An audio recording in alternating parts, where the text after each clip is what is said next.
My husband told me he was going on a business trip. He packed his suitcase like he always did. Neatly folded shirts, a few ties, and that old gray jacket I bought him years ago. He smiled at me, kissed my forehead, and said, "Don't wait up for my calls. It's a busy week." I believed him. After 22 years of marriage, I had no reason not to. That morning, I stood by the window and waved goodbye. The taxi turned the corner, and he was gone. I remember thinking how quiet the house suddenly felt. Just me, the ticking clock, and the faint smell of his aftershave. 2 days later, it was Sunday afternoon. I was making tea, the TV playing softly in the background. I wasn't really watching, just letting the noise fill the silence. Then I heard laughter, wedding music. The anchor on TV said, "A lovely ceremony today in downtown Los Angeles." Something made me turn. And there he was, my husband, standing at the altar, holding another woman's hand. For a moment, I didn't breathe. The cup slipped from my fingers and broke on the floor. The sound echoed through the kitchen, sharp, final, like something inside me had shattered too. He looked happy. He looked free. The screen showed him smiling, kissing her hand, surrounded by flowers and friends. My mind couldn't understand what my eyes were seeing. I felt my chest tighten as if my heart had forgotten how to beat. For a long time, I just stood there, frozen. Then I sat down on the floor next to the broken cup and laughed quietly. It wasn't a bitter laugh, just disbelief. He said he was on a business trip. I whispered. Outside, the rain began to fall, slow and gentle. It tapped on the window like someone knocking to check if I was still there.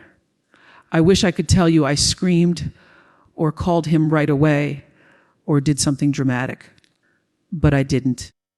I just sat there. I felt small, invisible, like a ghost in my own home. That was the day my marriage ended, not with a fight, not with a goodbye, but with a television broadcast. And in the silence that followed, I realized I didn't even know who I was without him. When I first met Daniel, he wasn't the kind of man who turned heads in a crowd. He was quiet, polite, always the one standing slightly to the side, holding the door open for others. I met him at a small diner in Ohio, where I worked the evening shift while studying part-time. He used to come in every Thursday, order the same thing, coffee, 2 sugars, no cream, and read the newspaper like it contained all the secrets of life. I liked that about him, the steadiness, the calm. One night, I spilled a cup of coffee right on his paper. I was mortified. He just laughed, offered to help me clean it up, and said, "Wuss, that's the universe telling me to stop reading the bad news." That laugh stayed with me. It wasn't loud. It was warm, gentle, like sunlight breaking through gray clouds. A few weeks later, he asked me to join him for a walk after my shift. I said yes. We talked for hours that night about simple things, music, small towns, the kind of life we both wanted. He told me he dreamed of owning a little home with a porch and a dog. I told him, I just wanted peace. We were young, but somehow it felt like we already understood each other's hearts. We got married a year later. Nothing fancy. Just a backyard wedding with string lights and my mom's peach pie instead of a wedding cake. We didn't have much money, but we had laughter, and that felt like enough. For the first few years, our life was ordinary in the best way. Sunday breakfasts, movie nights on the couch, long drives with the windows down. I remember the way he used to look at me when I laughed, like he couldn't believe I was real. We moved to a small town in California after he got a better job. I worked part-time at the library. He started traveling more for work. conferences, client meetings, the kind of things I didn't understand but trusted him with. Every time he left, I packed his lunches, wrote little notes in his suitcase. Come home soon. I'll miss you. And he always did, until he didn't. At first, the changes were too small to notice. He stopped calling as often. He said the hotel Wi-Fi was bad. Then he began coming home tired, distracted. I'd ask about his trip, and he'd smile and say, just the usual. I told myself it was work stress. I told myself every marriage goes through quiet seasons. But sometimes I'd wake up in the middle of the night and find him sitting in the living room, scrolling through his phone with a look I couldn't read. Once, I asked, is everything okay? He said, yeah, go back to sleep. There were no fights, no sharp words. Just a slow growing distance, like two boats drifting apart on a calm sea. You don't even notice the space between you until you can't see the other anymore. Still, I tried. I cooked his favorite meals, planned little weekend trips, sent him photos during the day just to make him smile. He'd reply with a heart emoji or a busy day. Talk later. I clung to those messages like they were proof he still cared. One evening, as I was folding laundry, I found a receipt in his jacket. A restaurant I didn't recognize, 2 dinners, a bottle of wine. The date matched one of his business trips. I remember holding that slip of paper in my hand, staring at it until my eyes blurred. I wanted to ask him. I rehearsed the words 100 times. But when he came home, tired and smiling, I lost my courage. What's for dinner? He asked. Your favorite, I said. And that's how I lived for months, pretending not to notice what was right in front of me. Our son, Matthew, was away at college by then. The house felt emptier without his laughter bouncing off the walls. I filled the silence with chores, with gardening, with anything that kept my hands busy. But my heart knew something was wrong. One afternoon, my friend Carol came over for coffee. She looked at me and said gently, "You've lost weight." Everything okay? I smiled the way women do when they don't want to cry. Just tired, I said. Carol squeezed my hand. You know, love shouldn't make you tired all the time. Her words stayed with me long after she left. Still, I couldn't bring myself to face the truth. I had built my whole life around Daniel, my routines, my future, even my sense of self. To question him was to question everything I believed about love and loyalty. So when he said he had to travel again, I just nodded. Be safe, I told him. He hugged me quickly, like someone checking a box, and walked out the door. That was the trip. The one where he said he'd be gone for 4 days. The one where I saw him on TV, standing beside another woman, wearing the same gray jacket I had ironed for him that morning. Looking back now, I think the signs were always there. I just didn't want to see them. Love can be like that. It blinds you in the softest way with memories and hope. If someone had told me years earlier that this man, the one who once wrote me letters about forever, would become a stranger, I wouldn't have believed them. But life doesn't ask for your permission before it changes. It just does. After the day I saw him on TV, something inside me went very quiet, like a room where the lights had been turned off and no one remembered where the switch was. I did not call him. I did not text. I moved through the house like a careful guest, afraid to disturb the furniture, afraid to disturb my own thoughts. The kettle hissed. The old clock on the wall clicked. The TV stayed dark. I kept replaying the broadcast in my mind. The angle of the camera, the soft music, the way his shoulders looked relaxed in that gray jacket. I tried to remember the last time he had looked that relaxed in our kitchen. That night, I slept on top of the covers and stared at the ceiling fan. I counted the slow turns to steady my breath. I told myself that shock was a storm that would pass. Morning would come. Morning always comes. The idea made me feel sturdy for a moment, like a tree holding its roots in wet soil. When the sun finally pushed through, I went to the sink and washed the broken teacup from the floor. I saved the handle. I do not know why. Maybe because it was the part meant to be held. I placed it gently in the junk drawer beside rubber bands and old keys. I closed the drawer as if I were tucking in a child. I told myself I would ask him when he came home. I would not shout. I would not accuse. I would ask for the truth the way you ask for a glass of water. Calm, clear, necessary. But the hours stretched, and my courage felt like bread left out too long, hard at the edges, soft in the middle. He called that afternoon. The screen lit up with his name. I watched it ring until it stopped. Then he texted, "Flight delay. Might be late. You okay?" I looked at the words a long time. Then I typed, "I'm fine. Be safe." I pressed send and felt something small inside me bend. In the evening, rain came again. It tapped the windows and made the street shine. I took out a notebook from the drawer where I kept recipes and grocery lists. On a blank page, I wrote a date and 2 words, "He married." The pencil shook. I stared until the words felt unreal, like a phrase in a language I barely understood. Then, I closed the notebook and slid it under the napkins.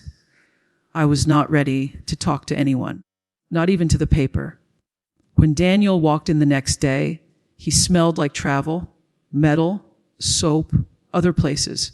He kissed my cheek. I stood very still. He put his bag down and stretched his back, the way he always did, and asked if there was coffee. I made a pot without a word.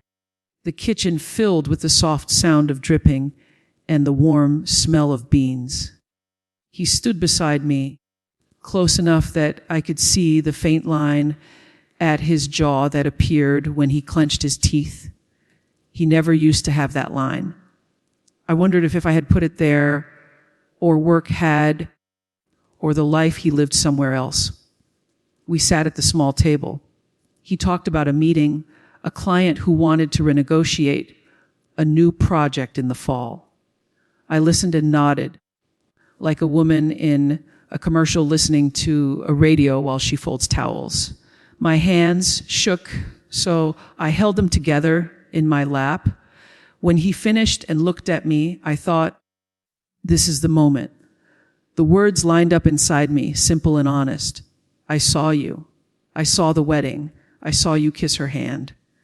But his gaze slid away, and he reached for his mug, and the moment passed like a bus I didn't wave at. "Everything okay?" he asked finally. "I am tired," I said. "I did not sleep well." He nodded. "Long week," he said. "Long month." That night I lay beside him and watched the window. The rain had stopped. The streetlight made a square of pale gold on the wall. I thought about the woman on TV, the one with the simple white dress and calm smile. I tried to picture her face clearly, but what I remembered most was her hands. Steady, soft, sure. My own hands felt foreign to me. I pressed them to my chest and found my heartbeat. It was there, slow, loyal. The days after that had a shape. It was the shape of waiting. I waited for him to say something first. I waited for a sign. I waited for proof that I had misread what I saw. Each morning I made coffee. Each afternoon I walked to the mailbox. Each evening I sat at the kitchen table and folded and unfolded a dish towel as if it were a prayer. Little things began to catch my eye. A second phone charger in his carry-on, a receipt tucked into his planner with a hotel, I did not recognize in a city he had said he was not visiting. A new cologne in the medicine cabinet, the kind that comes in a square bottle with a heavy cap. He had always used the same brand for years. When I asked about it, he said, "A sample? From the hotel." He said it kindly. He did not look at me when he said it. One afternoon, I found a small stain on the cuff of his gray jacket, the one from the broadcast. It was the faint blush of lipstick, not mine. The color of roses in April. I held the cuff to the light and felt the room tilt slightly, like a boat crossing a wake. I put the jacket down gently, as if it were sleeping. I began to talk to myself in small ways. In the kitchen over the sink. In the laundry room, when the dryer hummed. "You saw it?" I would say, My voice sounded like someone else's, older, steadier, careful with the truth. I didn't feel angry. Anger would have given me heat, and I was all cool, all quiet. I felt like a field after harvest, wide, open, stripped of what once grew there. When Carol stopped by again, she brought a bag of lemons from her yard. We sat with tea and sliced one open, and the fragrance brightened the room. She watched me as I squeezed the juice into a glass jar. "You look far away," she said softly. "I am here," I told her. She touched my wrist. "If there is something you need to tell me, I can carry it." I opened my mouth. The words leaned toward the air. Then I shook my head. "Not yet," I said. "I need to understand it first." "Okay." She pressed my hand. "I'm here when you are ready." That night, I pulled our old photo albums from the bookshelf. Not the digital kind. The heavy ones with plastic pages and little corners that hold the pictures in place. I sat on the living room floor and turned the pages. There we were at the diner, young and thin and full of light. There we were by the rented car on the road trip to New Mexico, wind pushing our hair in every direction.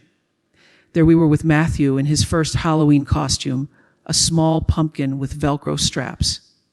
In one photo, Daniel was looking at me, not the camera. His expression was so open that I felt a weight in my throat. I touched the plastic with my fingertip and whispered, "Where did you go?" The next week, he left for another trip. I stood in the doorway and watched him lift his bag. He avoided my eyes, or maybe I avoided his. He said, "I'll call you from the hotel." I said, "Okay." The door clicked. The sound was small and neat. I waited until I knew the taxi had turned the corner. Then I went to the bedroom, opened his closet, and sat on the floor. The smell of clean shirts and cedar filled the air. I placed my palms on the carpet and felt the quiet. At night, the house became large. Rooms felt farther apart. The refrigerator seemed louder. I started leaving a light on in the hallway, the way I used to when Matthew was little. I told myself it was for me, too. A small light so I would not stumble. I turned on the TV once, just to feel sound around me. The news talked about weather and traffic. A local segment showed a charity event at a downtown hotel. People smiled and held champagne flutes. My chest tightened. I switched the channel to a cooking show and watched someone whip egg whites into soft peaks. I followed along with a bowl and whisk. The motion soothed me. I decided that, if nothing else, I would feed myself gently. That felt like a promise I could keep. The phone rang late that same night. His number. I answered. "Hey," he said. "You up?" "I am here," I said. "Long day," he said. The meetings were complicated. I let the words sit between us. "I hope you get some rest." He hesitated. "Yeah. Listen, I might be off the grid tomorrow. Don't worry if I don't call." I closed my eyes. The image of the other woman's hands came back. calm. Sure. Okay. I said. He cleared his throat. You sound different, he said. I am tired. I told him. Try to sleep, he said. Good night. Good night. I whispered. We stayed on the line for an extra second, the way people do when they still know the shapes of each other's breathing. Then the call ended.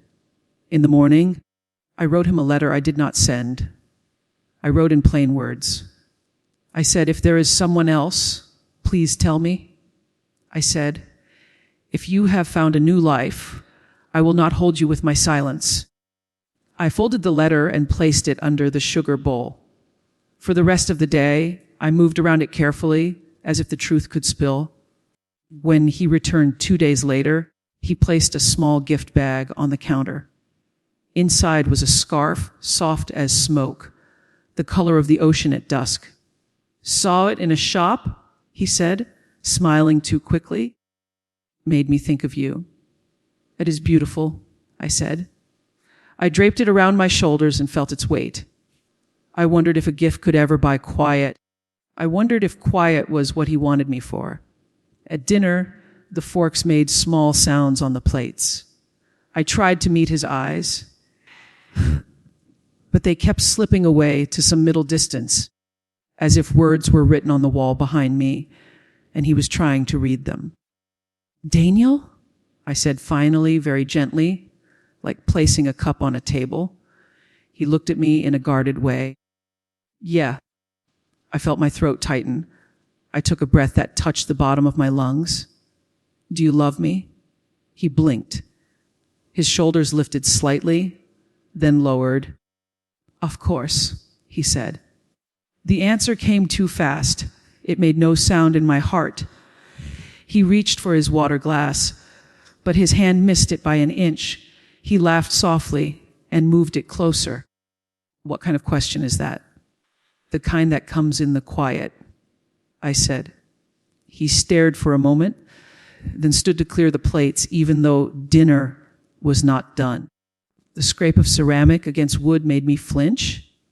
You're tired? He said. You worry when you are tired. Let's not do this tonight. He meant, let's not do this ever. I heard it. My body heard it. I pressed the napkin into my lap and nodded. Okay, I said. My voice sounded kind. It surprised me that I could still sound kind. He traveled again the next week. This time he did not give me details. He said, a thing came up. I said, I understand. After he left, I took the notebook from under the napkins and opened it. On the page where I had written he married, I added the date of the broadcast, the exact time from the station watermark. Then I wrote the name of the downtown hotel the segment had mentioned. The letters looked pale, as if they were embarrassed to be seen. I started walking in the mornings. The neighborhood was quiet at that hour. I passed houses I had never looked at closely before. Yellow ones with white shutters, brown ones with tidy hedges, a blue one with a porch swing that made me think of the life we once described on a napkin. I watched a woman in a robe push open her front door and pick up a newspaper, then hold it to her chest like a child. I wondered what news would arrive on my porch if I had the courage to order it. At the park, I sat on a bench and listened to a father teach his son how to throw a baseball. Step toward me, he said. Follow through. The boy missed a few times, then got it right. The ball hit the glove with a soft pop. The father clapped. The boy's smile was bright and clean. I thought about Matthew at that age and the way Daniel had knelt beside him to tie his cleats. The memory floated between me and the present like a thin curtain. When I returned home, I opened my email and searched the station's website for the wedding segment. There it was, neatly posted with a cheerful caption.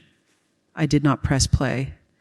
I only stared at the thumbnail, his profile, the the spray of white flowers, the woman's veil catching light. I folded my hands and whispered, "Not today." I closed the laptop with care, as if I were closing a door that might slam if I let go too fast. I began putting away small things that reminded me of our first years: the ceramic bird we bought at a street fair, the snow globe from Santa Fe, the faded baseball cap he wore to the beach that one summer we could not afford a vacation, so we drove to the shore for a day and pretended it was a week. I placed them in a box and labeled it "Early Days." I set the box in the hallway closet behind winter scarves. It was not anger. It was a slow rearrangement of myself.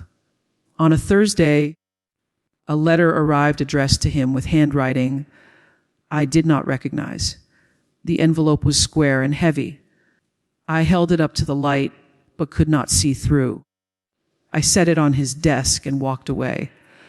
Then I walked back and turned it so the stamp faced the wall, as if a small change could hide a large truth. He called that afternoon and asked what we should do for dinner. I said I would make soup. It was raining again, and soup felt like the right kind of answer to a day that pressed in. I chopped carrots and onions and listened to the soft thud of the knife on the board. I breathed in the steam as it rose. When he came home, he kissed the top of my head. "Smells good," he said. We ate in near silence. At the end, I said his name again. This time, I kept my eyes on my spoon. "Yeah," he asked. "I cannot hold everything," I said. The words came out small and simple, like stones. He stared at me, then stood and walked to the sink. He let the water run too long before he put the bowls under it. "What do you mean?" I looked up. I did not say the broadcast. I did not say the hotel or the cuff or the letter on your desk. I said, "I need you to tell me what we are." He turned off the water and leaned on the counter with both palms. His shoulders looked tired. He kept his back to me. "We are married," he said. My heart heard the empty space after the word. I waited. He did not fill it. He reached for a towel and began drying the spoons as if he were doing a careful job on a small task that might save him from a larger one. Later that night, I lay awake and heard him moving in the living room. The soft glow of his phone lit the hallway for a second, then went dark. I closed my eyes and pictured a shoreline with the tide going out farther than usual, far enough to expose rocks I had never seen. People say that means a wave is coming. I pulled the blanket to my chin and told myself to breathe. The next morning, I called Matthew. I asked about his classes, his roommates, his plans for the weekend. His voice carried sunshine and coffee. He said, "You sound a little down, Mom. Everything okay?" I pressed my lips together to keep the truth from spilling. I did not want to load his young shoulders with our heavy house. "I am fine," I said. "Just missing you." "I miss you too," he said. "I'll come home soon." "Take your time," I told him. I meant it in more ways than one. After the call, I stood at the kitchen window and watched a neighbor sweep her porch. The broom made neat lines, order where there had been small leaves. I wished for a second that sorrow worked that way. Sweep, gather, toss, clean boards, clear path. That afternoon, I opened the junk drawer to find a pen and saw the teacup handle I had saved. I picked it up and turned it in my fingers. It was smooth where hands had touched it for years and sharp where it had broken. I pressed the smooth part to my palm. I set it down and wrote a grocery list: milk, eggs, bread, patience. I almost laughed. Almost. On Saturday, Carol invited me to the farmer's market. The sky was clear and the air had that bright morning cool that makes colors look fresh. We walked past stalls of peaches and greens. A musician played soft guitar near the coffee stand. I bought tulips, pale yellow ones, and carried them like a promise. Carol squeezed my shoulder. "You are brave," she said out of nowhere. "I do not feel brave," I answered. "That is what brave feels like," she said. "It feels like doing the next small thing." Back home, I trimmed the tulips and placed them in a glass on the kitchen table. I watched them find the light. I breathed. I felt the tiniest spark of myself return, a small pilot light steady in a draft. That evening, Daniel and I sat in the living room with a show playing low. We were not really watching. Our bodies shared a couch. Our minds did not share anything at all. During a commercial, he said, "We should go away sometime. Just us. We haven't done that in a while." I looked at him. His face was open in a careful way, like a door chained from the inside. "Where would we go?" I asked. "I don't know," he said. "Somewhere with a beach." "We used to be good at the beach," I said softly. He nodded. He did not meet my eyes. "I'll check my calendar," he said, as if the calendar were the keeper of our hope. After he went to bed, I stayed up and wrote in the notebook again. He wants to go to the beach. The sentence looked thin, like a reed bending in water. I added another line, "I need the truth more than a trip." The pencil left a small smear. I pressed the page flat with my palm. Over the next days, the small signs continued. He wore the new cologne more often. He smiled at his phone.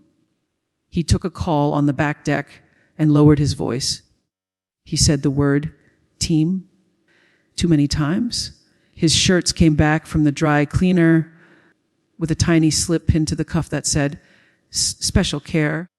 I started to feel like I was living in a house of labels that did not match their contents. I began to narrate my life quietly when I was alone, the way people in old films write letters in their heads. I am making oatmeal. I am washing the fruit. I am breathing. It helped when the air felt thick. It reminded me that I was still here, doing ordinary things that could hold me. On a Tuesday, I took out the box labeled "Early Days" and opened it in the hallway. I pulled out the snow globe and shook it. Tiny flakes filled the glass, then drifted down over a small lighthouse. I watched until the last flake settled. Then I put it back in the box and closed the lid with both hands. I whispered, "Thank you," to the years that had given me good things and then gone quiet. That night, the rain returned. It ticked slowly against the window over the sink.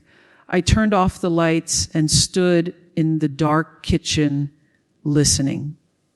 The house felt like a person holding its breath. I placed my palm on the cool counter and said, out loud to the empty room, "I will ask him. I will say the words." My voice did not shake. I put on the scarf he had brought me and wrapped it twice around my neck. It was soft, and I wasn't sure whether it comforted me or reminded me of the question I still hadn't asked. When he came home, I met him at the door. He set his keys in the bowl. He looked at me and then away. "Daniel," I said. "Yeah," he answered, careful. "I need to talk to you," I said. The sentence stood in the air between us. It did not crack. It did not fall. He nodded and rubbed his temple. "Okay," he said slowly. "Give me 5 minutes." He took his bag to the bedroom. I stood in the hallway and watched the tulips on the table bow toward each other like people sharing a secret. In those 5 minutes, I felt my heart leave the quiet room it had been hiding in and walk toward the door. When he returned, he sat at the table. I sat across from him. The streetlight made a pale square on the wall again, and for a second time felt like a circle. He folded his hands. I folded mine. "Tell me," he said. His voice was not unkind. I looked at his face, the lines I knew, the years I knew, the man I believed I knew. I thought about that broadcast, the jacket, the music, the other woman's calm hands. I chose my words like you choose the first stones to cross a river. I saw you, I said quietly. I saw you on TV. I kept my eyes on his. They did not look away. You were at a wedding, I added. You looked happy. The room did not move. The rain made a softer sound, as if it were listening too. He blinked once, then twice, as if his eyes were adjusting to a light he had hoped would stay off. His jaw tightened, then eased. He did not gasp. He did not shout. He took a slow breath and said, "Okay." The word was small. It held the size of another life inside it. I waited. He looked down at his hands. I watched his chest rise and fall. He nodded, almost to himself, and placed his palm on the table, flat, like a man about to take an oath. Then he opened his mouth. Outside, a car passed. Its tires hissed on wet pavement. The refrigerator hummed. The house held its breath with me. This was not the end yet. It was the last step before the cliff. It was the last quiet before the thunder. It was the moment a heart chooses whether to lie to itself again or to stand up and walk into the rain, knowing the rain will touch everything. I pressed my heels into the floor so I would not float away. I placed my fingertips on the edge of the table the way a child might brace herself against a wave. I thought about the tulips, about the baseball in the park, about the teacup handle in the drawer. "Okay," he said again, almost to himself, and then he began. He looked down at his hands for a long time before he spoke. The clock on the wall clicked. The rain slowed and then stopped like it was waiting with me.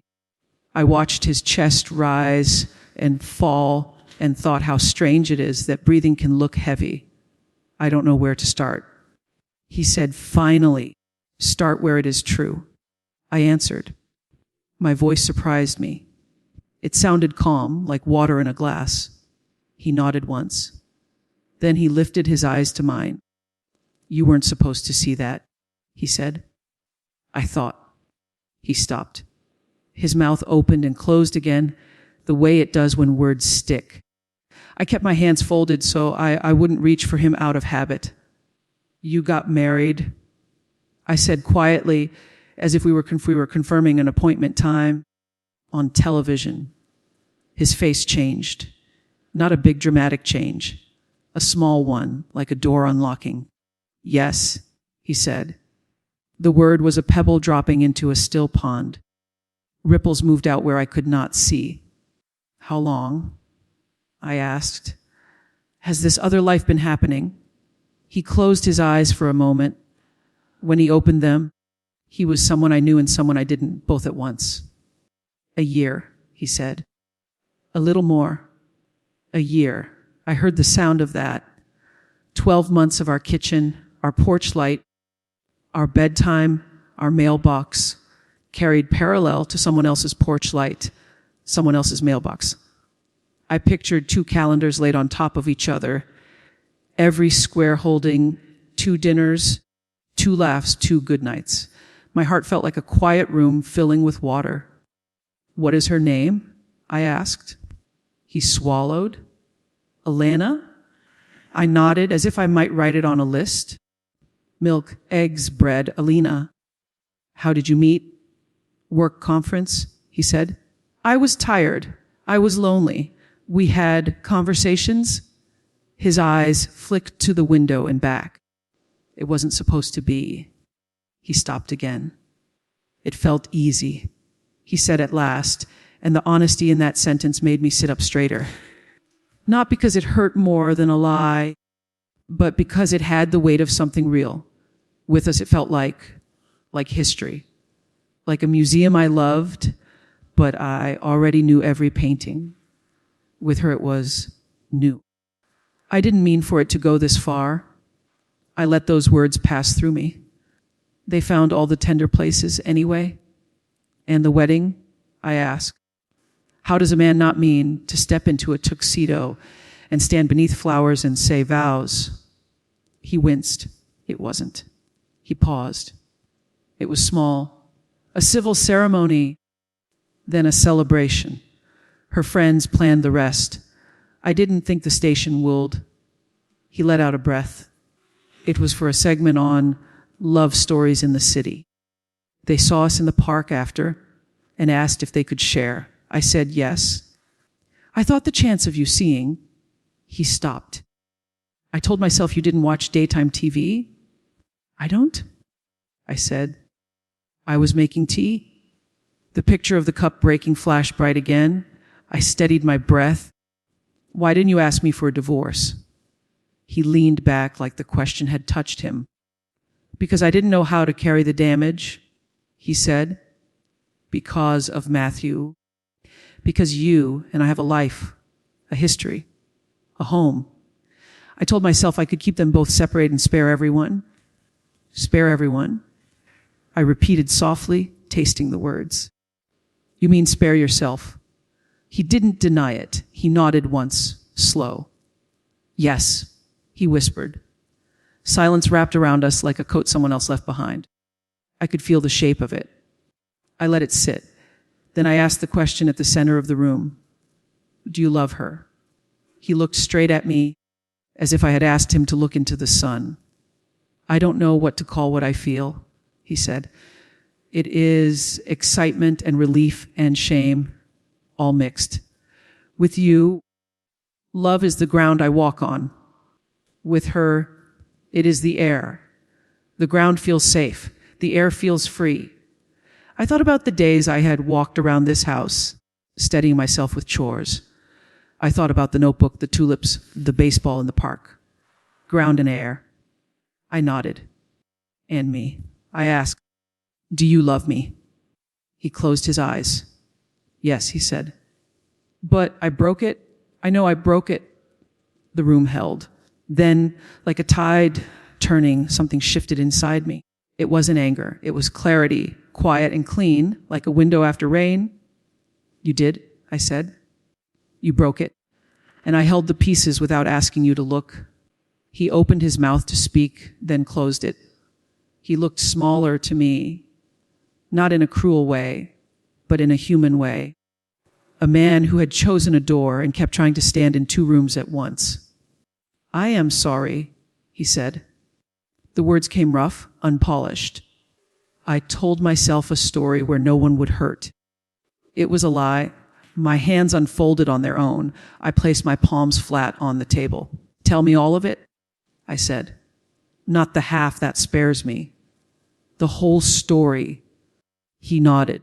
He began with a conference in Phoenix, a late flight, a conversation that felt like a rope thrown across a gap. He told me about coffee that turned into walks, about jokes that turned into secrets, about a rented apartment with a plant in the window. He watered on Sundays. He told me about the first night he lied to me, how his heart beat so hard in the car he thought it would set off alarms. He told me about holidays split by excuses, how he had blamed workload and surprise meetings and the team. He told me Elena wanted permanence, and he promised her something he hadn't taken back yet from me. He told me he thought he could make decisions in silence and tidy them later, like receipts at the end of a month. He spoke for a long time. Sometimes his words were steady. Sometimes they were slow and halting, like a person learning to walk again. I did not fill the spaces. I let them exist. They were part of the truth too. At one point, he said, I didn't tell you because I didn't want to see myself through your eyes. My eyes grew warm, not from tears, but from recognition. I had not wanted to see myself through my own eyes either, not the version of me that waited and called it loyalty. When he finished, The clock clicked again. A bird called from somewhere outside, thin and bright. I realized morning had started to pull at the edge of night. "What do you want?" I asked. Know that the story is not pretending anymore. He looked frightened by the question. "I don't know," he said, honest again. I wanted. He stopped. I wanted everything. I wanted you in our life, and I wanted the feeling of being new with someone. I wanted to be the man in our photo albums and the man in a film at the same time. I see how foolish that sounds when I say it out loud. It sounds human, I said, and it sounds like you did not ask either woman what she wanted while you reached for what you wanted. He flinched in a small way. You're right. I stood to make tea because my hands needed work. I filled the kettle and listened to the soft rush. He watched me like a student waiting for a grade. When I set the mugs down, I felt the turning inside me, like a key you finally press all the way. I thought of the girl who fell in love with his steady laugh in a diner, of the woman who ironed his shirts, of the mother who tied Matthew's shoelaces in the school hallway, of the person I had become in the quiet when the broadcast played. I felt each self place a hand on my back, not to push me, but to hold me upright. I cannot be married to you and share you, I said. The sentence came simple, like breath. I cannot live in a house with two calendars laid on top of each other. I cannot stay in a story where I am asked to be ground while you chase air. His face crumpled a little. Are you saying? I am saying we have reached the end of this shape, I said. We may have another shape later, one that is honest, even if it is only friendship, even if it is only silence and peace. But this shape is finished. He pressed his fingers to his eyes. I deserve this, he whispered. I shook my head. It is not about what you deserve. It is about what is true. I took a slow breath. I am going to ask you to leave for a while, not in anger, not as punishment, as space for both of us to stand in our own rooms and see clearly. He opened his mouth to fight it, then closed it. Where will I go? The apartment with the plant, I said, and there was no bite in it, only the plain fact of what he had already built. He nodded. Tears collected but did not fall. He looked older and younger at the same time, like a boy who had run too far and realized home was not where he left it. Can I come back to talk? He asked. To discuss what comes next?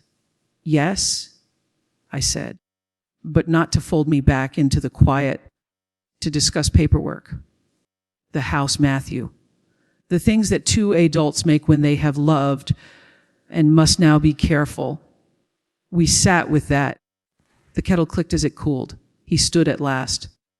I'll pack a bag, he said. I'll go now. If you can, I said.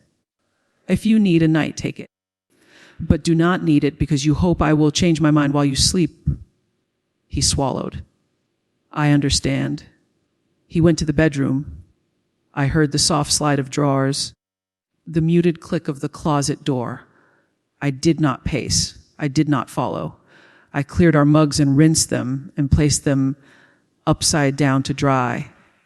My hands did the work with care, like hands do at the edge of grief. He came back with the gray jacket folded over his arm, the same one from the broadcast. He held it like a truth he could not hide anymore. He set his keys in the bowl, then took them again. He looked around the room in that way people do when they are memorizing a place, as if memory could be a bridge they will need later. I am sorry. He said again, the words a little fuller, a little less about sparing himself this time. I know, I said. I am sorry too. For what? His voice was small. For the ways I left myself while I was trying to hold us, I said.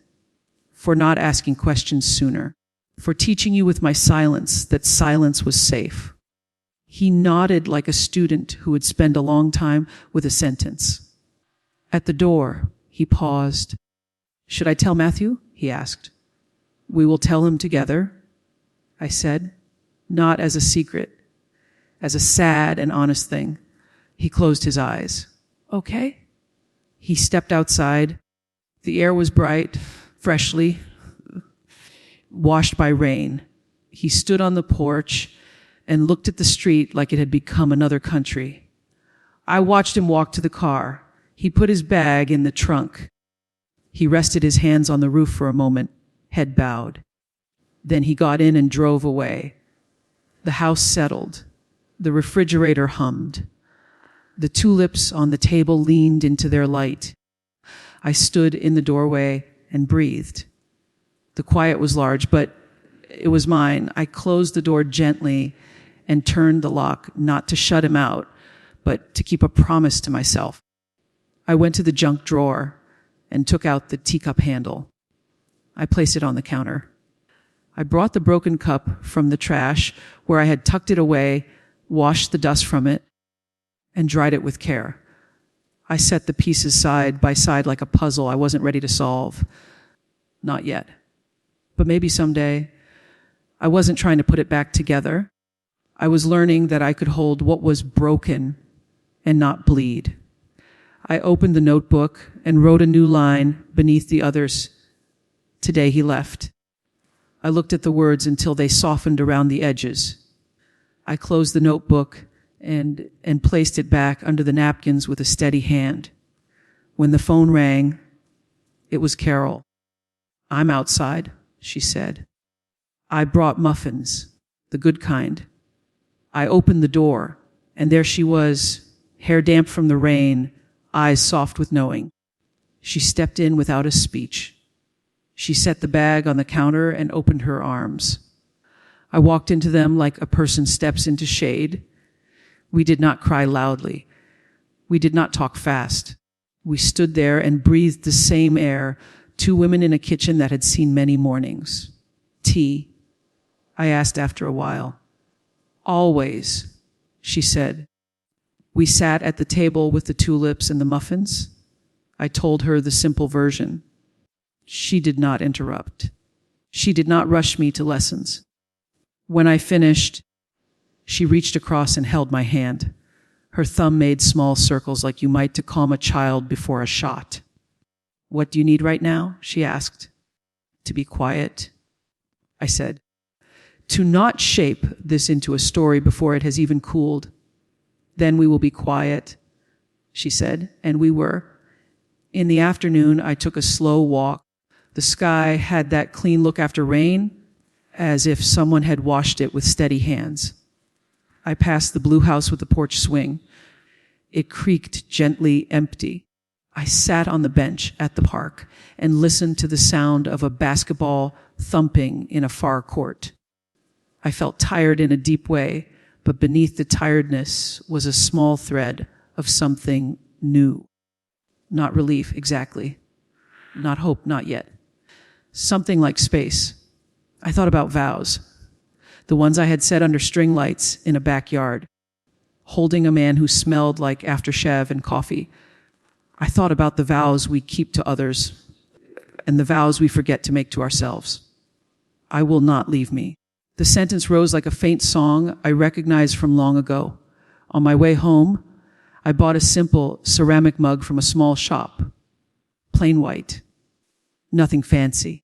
The woman at the counter wrapped it in paper and handed it to me with both hands like a gift. "New mug?" she asked, friendly and light. "Yes," I said. New mug. Back in my kitchen, I washed it and set it next to the broken cup. I did not throw the old one away. I did not try to make the new one pretend the old never existed. I placed them both in the cabinet side by side. History and honesty standing next to each other, not as enemies, but as facts. As evening came, the house grew gentle. I put on a quiet song, piano and strings, and let it live at the edge of the room. I moved slowly, as if pacing myself for a long walk. I made soup and ate at the table with the tulips. I lit a small candle. The flame bent and stood, bent and stood. I watched it for a while, as if learning a lesson from its simple work. When the first star appeared, I sat by the window and wrote a letter to Matthew. Not to send, not yet, just to practice telling the truth without sharp edges. I wrote, "We are going to make a change. It is sad, but it is honest. We love you." That has no cracks in it. I folded the paper and held it to my chest. I pictured his face, the baby, the boy, the man. I felt the love like a steady river that fear could not cross. Before bed, I stood in the doorway of my bedroom. The room looked the same, the photographs, the dresser, the lamp with the shade I found at a thrift store. I changed the sheets. I smoothed them with my palms the way you do for a guest you love. Then I lay down and stared at the ceiling fan. It turned and turned. I counted without needing it to save me. I slept. In the morning, I woke before the light. For a moment, I forgot. Then I remembered. The remembering did not crush me the way it had the day of the broadcast. It was heavy, but it had a handle now. I could lift it and set it down. I could carry it for a while and rest. I made coffee in the new mug. I stood at the sink and watched steam curl like soft handwriting in the air. I whispered a small promise to myself. "I will choose what is true," I said, "even when it is quiet, even when it is lonely." Later, I would call a lawyer gently. Later, we would speak to Matthew together. Later, there would be forms and signatures, furniture to divide, decisions about holidays and pensions, and who gets the snow globe from Santa Fe. Later, there would be tears that arrive without warning in grocery store aisles and in the middle of folding towels. Later, perhaps there would be forgiveness. Not a door I would force open, but a window I might find already raised one morning when the air felt kind. But in that hour, with the first thin light touching the edge of the countertop, the turning was complete. Not dramatic, not loud. A key pressed fully, a tide shifted, a person standing in her own kitchen with both feet on her own floor, breathing her own breath, not waiting for anyone's call to know what to do next. I set the new mug down. I picked up the broken cup's handle and placed it gently in a small bowl by the stove. A reminder, not of failure, but of being held once and of holding now. Then I opened the back door. Cool air moved across my face. Somewhere a bird sang that thin, bright note again, and this time I let it inside. The first morning after he left, I woke up to a sound I didn't recognize. It was silence, real, unshaped, open, for 22 years. Every dawn had held the small sounds of him, the coffee grinder, the shuffle of shoes, the quiet hum of a man starting his day. Now there was only the low rustle of wind at the window and the tick of the clock by my bed. I sat up slowly and let the stillness sit beside me like a guest. The sheets were cool. The light through the curtain was pale, gentle. For the first time in a long while, I didn't hurry to stand. I just breathed. When I finally went to the kitchen, everything looked both familiar and strange. 2 coffee mugs on the shelf, 2 chairs by the table. I took one chair and turned it slightly toward the window. It felt like a small act of claiming, like saying, "This is mine now, this space, this light." I made breakfast, oatmeal with honey, and a single slice of apple, the kind of meal you make for someone who is learning to take care of herself again. I ate slowly. Each bite was an instruction in living. At 9, Carol came by. She didn't ring the bell, just knocked softly and peeked in. I brought the good kind of coffee, she said, lifting a paper bag like a peace flag. We sat at the table, the new angle of the chair letting the sunlight fall on her face. She asked how I was doing. I told her the truth.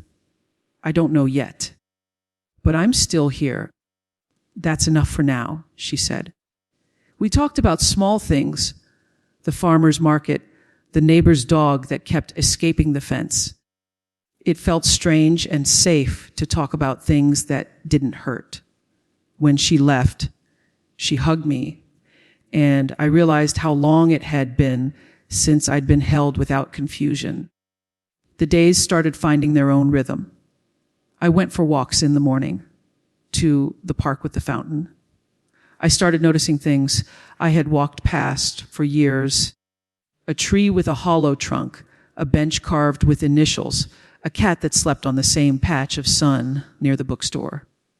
The world hadn't changed, only the way I was looking.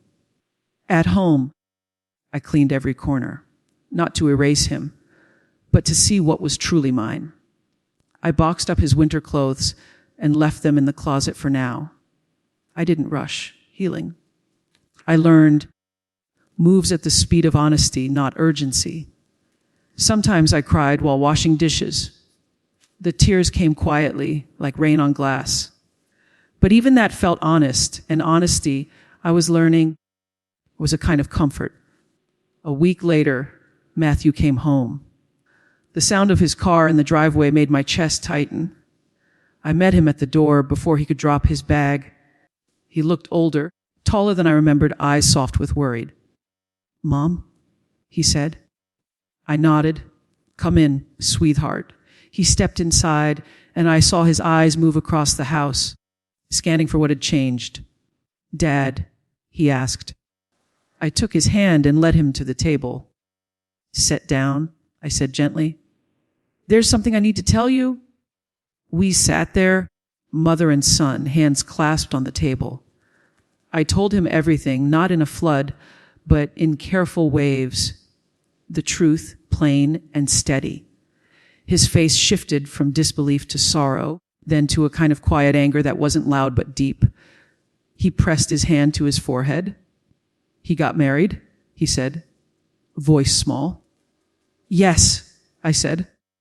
While he was still married to me, he stood up and paced once, twice, then stopped by the window.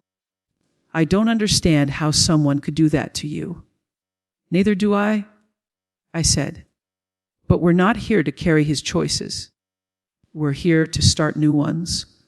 He turned and looked at me for a long moment. Then he crossed the room and hugged me so tightly that I felt his heart against mine. "I'm proud of you," he whispered. Those words, simple, quiet, broke something open in me. I had been holding myself together like glass, afraid to move. His embrace reminded me that I could crack and still be loved. After he left that evening, I sat by the window with my new mug of tea. The tulips had begun to droop. I trimmed their stems and gave them fresh water. Sometimes that's all love is, cutting back what's fading so something can stand a little longer. Weeks passed. Paperwork began. Signatures, notarized forms, visits to offices with beige walls and polite clerks. Each signature felt like lifting a stone and setting it down somewhere final. But I didn't feel anger. I felt completion. Daniel called twice.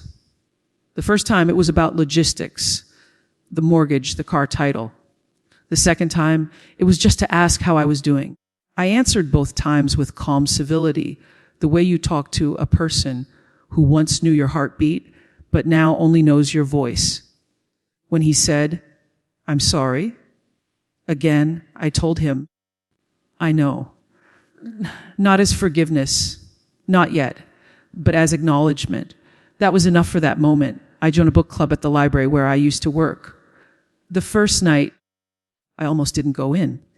But the woman hosting smiled and said, "Come sit with us. We have tea."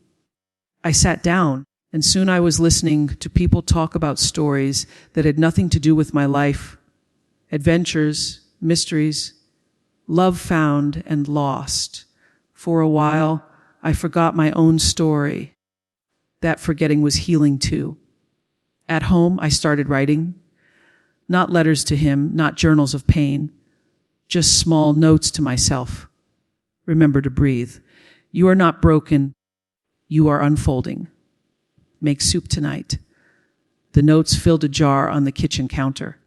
On hard days, I took one out and read it aloud. My own voice became the friend I needed. Spring turned to early summer. The tulips were gone, replaced by daisies in the yard. I painted the kitchen walls a soft blue, the color of calm, the color of starting over. One afternoon, as I was painting the last corner, my phone buzzed. A text from Daniel. I heard Matthew got a new job. Tell him I'm proud. I stared at it for a long time. Then I typed back, I will. Take care, Daniel. No bitterness. No longing, just truth and closure in one short exchange. That night, I took a walk to the park. The same bench, the same fountain. Children were playing, their laughter bouncing like light off the water. A woman nearby was reading under a tree, her hair pulled back, her face calm. I watched her and realized she looked peaceful in a way I wanted for myself. Not untouched by pain, but unburdened by it. I sat on the bench, closed my eyes, and listened to the world. The sound of sneakers on gravel, of leaves whispering to each other, of my own heartbeat settling into a rhythm that no longer matched his absence. For a long time, I thought healing meant forgetting. Now I knew it meant remembering without losing myself. At home, I began cooking for pleasure again. I tried new recipes, ones I'd cut out of magazines years ago but never dared to make. My kitchen smelled like lemon and thyme. Sometimes I set the table for one, sometimes for two if Carol came by. The empty chair stopped looking lonely. It just looked ready for whoever life would bring, or maybe for me, when I sat with my thoughts. One evening, I opened the photo albums again. This time, I didn't close them quickly. I lingered on each picture. The laughter, the trips, the birthdays. I let the good memories live without arguing with the bad ones. They were all true, all part of the long road that led me here. In one photo, Daniel and I stood in front of a small wooden bridge, arms around each other. I traced the outline of that bridge with my finger. Then I said quietly, "Thank you for the years that were good. I released the ones that weren't." It wasn't forgiveness yet, but it was the space where forgiveness might grow someday. As the months rolled by, the house began to feel like mine. Not ours, not his, just mine. I changed the curtains, planted herbs on the windowsill, fixed the loose step on the porch. Each small task stitched a bit of peace back into the fabric of my life. Sometimes, in the early mornings, I would wake to that same silence that used to scare me. Now, it felt like music. It was the sound of possibility. One Saturday, Carol convinced me to drive with her to the coast. We parked near the ocean, kicked off our shoes, and walked along the wet sand. The sea stretched wide and endless, the sky clear as glass. I let the wind lift my hair and thought about what he had said once, how love with her felt like air. Standing there, I realized air doesn't belong to anyone. It moves freely. You breathe it, you let it go. It doesn't ask you to own it. It just asks you to keep breathing. I smiled at that thought. Small, genuine. Carol looked at me. "What's that smile for?" "Just remembering how to breathe," I said. That evening, we ate fish tacos at a roadside shack, watching the sunset paint the ocean gold. I felt full, not from the food, but from being alive. When we drove home, The road curved through hills and fading light. I rested my head against the window and whispered to myself, "You did it." You kept walking. At home, I lit a candle on the table again. The flame flickered, steady and calm. I took the teacup handle from the bowl by the stove and held it in my palm. It no longer felt like a wound. It felt like history, something that once hurt and now simply was. I placed it in a small wooden box with my notes and tied it with a piece of string. Not to hide it, but to keep it safe. Some memories are not meant to be thrown away. They are meant to rest. Before bed, I wrote one last note and slipped it into the jar. "You are becoming." Then I turned off the lights, pulled the blanket over myself, and let sleep come, not as escape, but as rest earned honestly. It's been almost a year since that morning I saw him on TV. Sometimes it still feels like a story that happened to someone else. But then I catch my reflection in the kitchen window while making coffee, and I see the quiet lines around my eyes, the steadiness in my shoulders, and I remember, no, it happened to me, and I'm still here. The house doesn't echo anymore. It breathes. The floor creaks the same way. The clock ticks the same, but the silence between the sounds feels softer now, like the pause between heartbeats. Every Sunday, I walk to the park with a thermos of tea. I sit on the same bench where I once cried, where I once tried to understand how a life could change in a single moment. Now I sit there and watch the world move. Children chasing each other, dogs tugging their leashes, the smell of grass rising warm from the earth. There's a calm that comes when you stop asking why and start asking what now. I started taking pictures with an old camera Matthew gave me. Simple things, a window with light pouring through, the curve of a flower stem, strangers laughing at a cafe table. When I look through the lens, I see proof that beauty keeps showing up, even when you stop expecting it. Sometimes Daniel calls. The conversations are gentle, careful. We talk about Matthew, about taxes, about the weather. He sounds older too.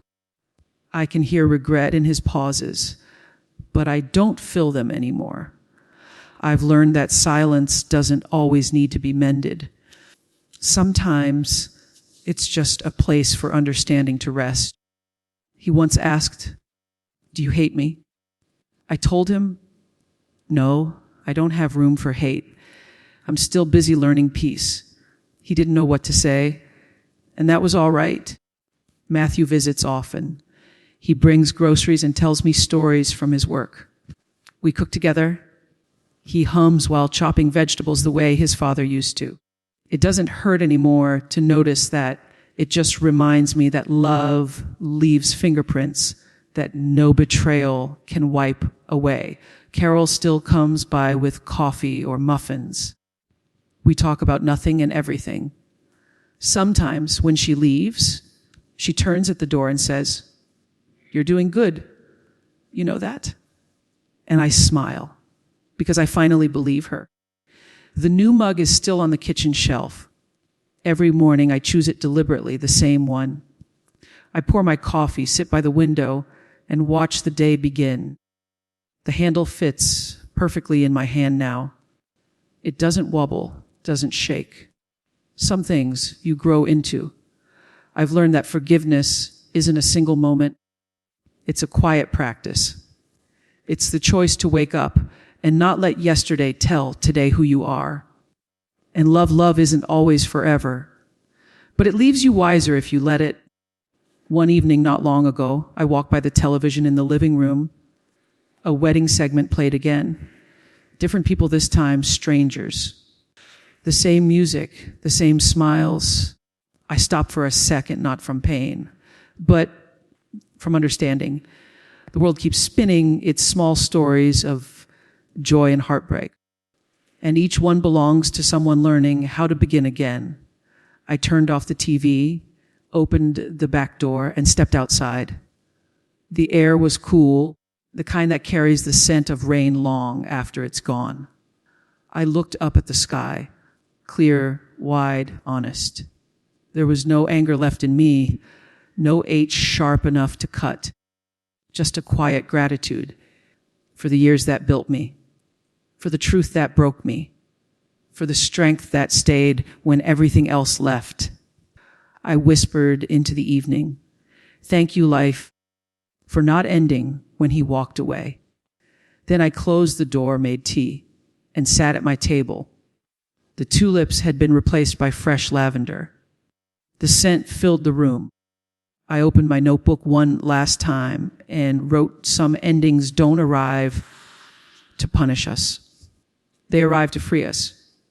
And sometimes when everything you love breaks apart, it's not the end of your story. It's the start of you. I set down the pen, smiled softly, and let the quiet hold me. Outside, the first stars began to appear.